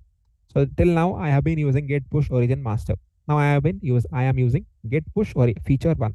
So I want this 6.txt to go and sit in feature 1 and not in master. So hence I am writing that. So I'll press enter. Okay, so it'll do some changes. It'll apply that changes, and let's go back to our GitHub repository to check that. So I'll refresh this GitHub repository. I can see that there are only 5 files, okay, in my master branch. So how can I verify that it is a master branch? So see this, it is saying master here. Okay, so I'll just go to this master, click on that. I can see a feature, a new branch here. Okay, feature 1. So let me click on that. If I go to this, I can see that 6.txt is present here. Okay, so see this. Where is my 6.txt, adding 6.txt to the feature branch. So I have successfully added that 6.txt to the feature branch, and I did not add it to my master branch. Okay, so and just go back to the master branch. You can check the same thing even in your GitHub repository as well. So let's say I'll say clear. So let's check what is our branch. So git status. Okay, nothing to commit. Okay, which is git branch. So if you just check right now, I am in feature 1 branch. So if I do ls, so there are total 6 files. So 1.txt, 2.txt. And if I now move from feature 1 to master branch, let's say git check out master. So I can see that switch to master branch. Now if I do ls, so I can see only 5 files. So this is verified. Even from the GitHub repository we verified, and even in the terminal we verified that in the feature 1 there are total 6 files, and in feature 2 there are 5 files. Sorry, feature 2 means the master feature or the master branch. Okay, so this is how branching happens. So you can create branch number 2, you can create multiple branches. So when you are working on the entire application that you have at hand, right? So this is called as branching. So now if the developer 2, okay, let's say if the developer 2 comes into picture, and if he wants to use, so if let's say, where is cursor? Not there. Yeah, so see this. If I say ls, so just check the developer 2 is having the file still 1 to 4. And if I check the branch of the developer, so git branch, so he is only having master. So in order to get all those files, all the repository into this, so he has to just say git pull origin master. So what happens? Let's see. If I do ls, so he sees py.txt, and if I say git branch, okay, and ch, so he still has master. Okay, he still only has the master. So in order to pull that feature 1, so he has to say git pull, okay, origin feature 1, git pull origin feature 1. Now if git branch, if this developer tries to check the branch, so yeah, it is still saying that master. So let's check ls. Yeah, 6.txt. So even we have in the master branch only, we have all those files. In the master branch only, the developer 2 was successfully able to get all those files. If he wants to create a new branch here, if this person also wants to maintain the same structure, then he has to just say first he has to create a branch, and then he has to do the pull there. Okay, he has to do the pulling of that things there. Okay, so these are the basic commands that we use on a day-to-day basis. Okay, for this doing these things. So one topic is left. Okay, so we'll discuss that quickly, and then we'll finish it for today. Okay, so let's say I'll say clear. I'll say ls. So I have total 5 text files. So let's say I want to create a text file which is 7.txt. Okay, and I'll say this is a test file. I'll say control X, okay, yes, and then get out of this. Okay, then I'll say ls. So I'll say I can see that 1.txt till 7.txt. Okay. Now see, right now we just created a file. We have not pushed to the GitHub repository. We did not do anything of that matter. So just think that. Okay, so if I just say git status, so you can even see untracked file 7.txt is an untracked file. All right. If I want to, okay, so see this. When I create files in a GitHub repository, so let's say this is your local repository, local repo. Okay, and this is your file 1.txt. Let's say this is your text file, and this is your remote repository. Okay, remote repository which is present on GitHub. So okay, so there are files f1.txt, then there are files f2.txt, something like this. Okay, so multiple files. Okay, so let's say you create a new file here, f3.txt. A new file is created. Now, if what is your task? So this file has to be sent to, okay, this file has to be sent to the remote repository. So how do you do that? So you will say git add, okay, git add dot, and then you'll use one more command, which is git commit. Okay, two commands you will use. And finally, you will say git push origin master. So these three commands will do the job. What I want you to think here is, okay, so the push or when you, what happens when you do this git add dot, what happens when you do, see there are three stages, right? There are three commands. So you do this git add first. Okay, this is the first command that you do. Then the second command that you do is git commit. Okay, so what happens, I'm asking is what happens in this git add. So let's try to understand that. When you do a git add, so what happens is in between there is something called as a staging area. Okay, there is a staging area. So I have been using this word. Okay, so now what is the staging area? Let's try to understand in a real-time scenario. Okay, see, in your school days, if you want to go to school, when you and your friends want to go to school, so what you will do? So you live in some X place, and your friend lives in some Y place, and some other friend lives in some Z place. So different locations. So what you will do? So you will decide one common meeting place, and from all of three or four of all of your friends, you will come to that one place, and then from there all of you will go to school. Okay, so doing some mischievous things on the road. You'll playing and you'll laughing. You'll go to the school, right? So when you come from home, okay, when you come from your home, you come to that location where you decided to meet, and all of your friends come from your home, from their respective homes, and to that common location. Similarly, okay, the files from the local system, okay, come to a common place, okay, come to a common place, and that common place is called as a staging area. So all the files come to this place, and then they go to the remote repository. So this is similar to your friends going to the school, meeting at one single place and then going to a school. So that is what a staging area is. Okay, so that is what happens when I say git add dot. So if I now just say git status, so you can see changes to be committed. Stage is done. So you can see that use git restore -- stage to unstage the file. You can unstage a particular file. Okay, so you can, from your meeting point, you can go back to your home also, right? You can go back to your house if you are not interested to go to school, or if you are not feeling well for that particular day.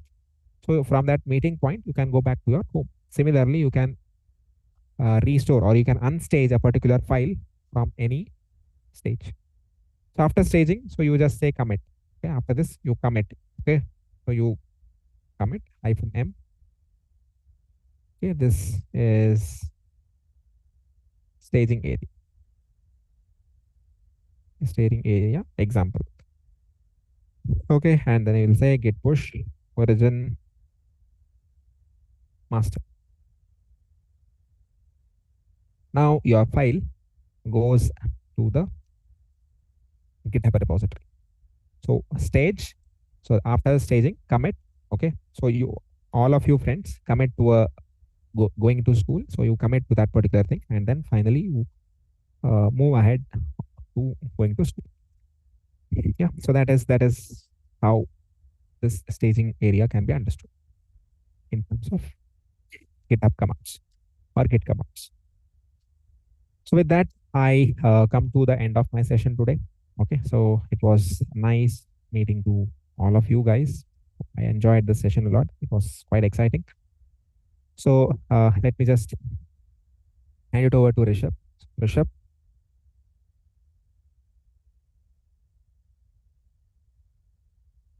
Yeah, hi, Anand. Yeah, hi. So we have actually a few questions from our viewers. Yeah. So the first question that we have from one of our viewers is, if I study Git, will it be helpful if I want to become a data scientist? Yes, definitely. Obviously, see, when you are thinking of becoming a data scientist, so even there you are building up applications. Okay, so it is like when you apply a machine learning model. So where are you applying those machine learning model? So think of Amazon e-commerce website. Okay, so let me give an example and explain this. So think of Amazon e-commerce website. In that e-commerce website, when you open Amazon application and when you type in phone, okay, mobile phone, and you try to search for Apple phone, let's say Apple iPhone, and when you open a particular iPhone, okay, click on that image and then you open that iPhone. So when you scroll to the bottom, so you can see there people who bought iPhone also bought certain other items. So what is that? That it is a recommendation part. So that recommendation meaning, so that is a part of your data science recommendation engines. So you are integrating your machine learning applications or machine learning things or your data science specific tasks into this applications. So definitely GitHub there also comes into picture. I think that answers your question. The next question that we have is, what is the main difference between Git and GitHub? Yeah, so as I told you, the difference I have explained that in a slide. So if you think of Git and GitHub, so let's be very simple. Let's keep it very simple. See, if you want to manage your file system on your local system, then you go for Git. And if you want that particular file system or that particular application that you have created on your local system to make it available to throughout to all the people available on the internet, so you have to go for GitHub. So it is just a hosting service that hosts the Git applications. So that is what the difference is. Okay, got it. So there is one more question, that is, what are some of the popular Git hosting services? Yeah, so the popular Git hosting services are GitHub, GitLab, then Bitbucket, and then Mercurial, etc., etc., etc. So you can just, the list is endless. So out of that, the popular one is Git that we have learned today. All right, so hosting services. Then next question, do I need to have GitHub account in order to use Git? Yeah, definitely. So, so in order to make those repository available to the internet, to the people on the internet, so you need to have a GitHub account. So if you are working on your own as an individual person, so there is no need of any GitHub account. That so they are totally different. So it depends upon the requirement. So if you want to make your application available to the world, then you need a GitHub account. If you want to work individually, then no need of any GitHub account. So that is the answer to this question. Is Git free or paid? Yeah, it is free. It is totally free of cost. There is no paid versions or there is no licensed version. So you can use it anytime. It's free. And how do I install Git? Yeah, so if you just check the video description, so I have given the links for the installation part. So like for Windows installation, you can check the link for Mac installation and for Linux installation. So for all three installations, you can check. Yeah, so we shared the link in the chat box as well as it's updated in the description. But if you can tell us a little bit steps, like you click on the link and then what is the process we need to follow? Yeah, so you'll just have to click on the link. So once the link opens, it will directly give you download Git for Windows or download Git for Linux or download Git for Mac. So once you click on that, it's as usual as installing any other application. So okay, normal. Like any other software, just install. Just install it. Exactly. Okay. And like, do we have to create some account or something online, or how? No account creation is needed. For downloading it, no account. Okay. And like now you are showing us like practically doing the practical part. But let's say I'm studying for the first time. All right. So how much time will it actually take me to understand the whole software experience? What is where? Yeah. So the thing is, you have to have a basic knowledge of Linux operating system and a basic Linux commands. So like how to make a directory, how to navigate between different directories. So that amount of knowledge of Linux commands will be sufficient. So if you know that part, then you can easily get on to this Git. So in order to answer your question, how many days it will take? So it will not take days. It will just take hours, few hours, and you are good to go and learn and master Git. Okay. And like this software, does the laptop configuration, computer configuration matters, or it can run on any simple basic ones also? Yes. It can run on any simple basic systems also. So there is no need of any high-end configuration systems that is needed to run. Okay. Okay. Then next we have why Git over other distributed version control tools like GitHub, GitLab. Yeah, so if you just check, try to do some research on this, and if you just try to Google about this, like why Git, then the popularity of Git among the community, developer community, if you just check, it is increasing over the years. So just try to compare from 2018 to 2023. That is just an example timeline that I would like to give. If you try to compare, so you will see that the popularity is increasing day by day.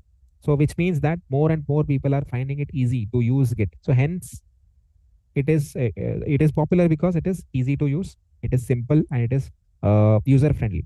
Hence have to go with Git part.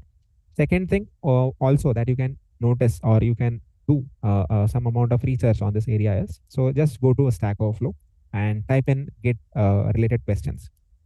So, or version control, distributed version control related questions. So what you see is most of the questions there will be related to Git. Apart from any other system tools, it will be most related to Git.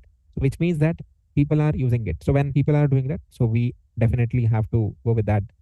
So hence Git is the most popular. And we would like to know, when did you actually learn this Git? Yeah, so basically, if I want to answer that question, it will be like when I started the software development journey, and that is a place where I encountered that how these systems work at scale.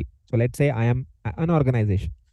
I thought of this. I am an organization. I want to develop an app, and then there will be multiple files that the app will contain. So how will I manage that? So that is where the question came in, and then I started exploring more, and then I learned it. So it's almost around I can say 7 to 8 years that I have been using Git and working on this Git as a part of my day-to-day thing. So did you at that time learn on your own, or did you attend any classes? No, it is quite basic to learn. So and no need of attending any specific classes. So it is very what I can say, very simple to learn. It's an easy tool that you can learn on your own within few hours. Okay. So how much time did it actually take for you to learn this Git and feel, okay, I have enough idea about this now? Yeah. So to be frank on this question, so I took just half an hour to 45 minutes to learn on this, and then get hands-on and then get in speed with the system. Yeah. So it's like we can give confidence to all viewers that it's easy to learn. You won't have problem. Yes, definitely. There is not any issues to learn that. Okay. And is there any prerequisite that we need to have to learn Git? Exactly. So I answered this question. So when you asked like what are the things that I need to know in order to learn Git? So that is a prerequisite part only. So you need to have some basic understanding of Linux operating systems and some basic Linux commands. If you are good with those, then you can do it within 1 hour, 2 hours. You can learn Git. So that is how easy it is. All right, great. So I hope these are all the questions that we got from our viewers. If there is anything else, do let us know in the chat box or in the comment section below. We'll try to answer them. And if you found the workshop informative, please do click on the like button so that we can keep bringing more workshops like this. And do let us know in the comment section below which topic do you want us to have a workshop on next. So let us know in the comment section below. If you haven't subscribed to the channel yet, now would be the right time to subscribe and press the bell icon. And I would like to thank Anand so much that he came here and shared all of his knowledge here with all of us. Yeah, thank you, Rishabh. Thank you, everyone. And if you want to see like more detailed courses like this, you can check out our website, which is edyoda.com. The link will be in the description, where you can learn more in detail about like this technical courses as well as interview preparation. So as I told you, www.edyoda.com. And so yeah, hope to see you on the website. And that will be it from our side for today. Thank you all for coming here, spending your time here with all of us, and see you again in the next workshop. And do subscribe so that you keep getting notified as we keep on doing more workshops like this. That'll be it from our side. Thank you everyone. Take care and bye-bye.